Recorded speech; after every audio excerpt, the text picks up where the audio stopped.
This is how to set up recurring investments here on Ndax. Once you guys open up Ndax, in the bottom left, select the wallet icon. Once you're on the wallet page right here, where it says add funds in bright green, beside that there is a circle with 3 dots, select that. And then where it says at the bottom, recurring investment, buy automatically daily, weekly, or monthly, select that option.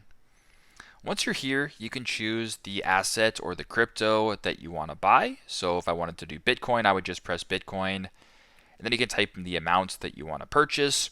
So if you wanted to do $5 worth, you could type in 5. Make sure that it is also in Canadian dollars. If you want to change this to, I don't know, 2, you can type in 2, or whatever the minimum value is, 5.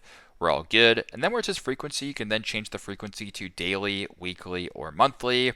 So if you wanted to buy, let's just say $5 weekly, you could press weekly. It'll then show you the day of the week as well as the time. And if this looks good to you, you can go to the bottom and press create to finalize the recurring investment schedule. So that is how to set up recurring investments of crypto here on Ndax. Thanks again for watching. I hope this helps.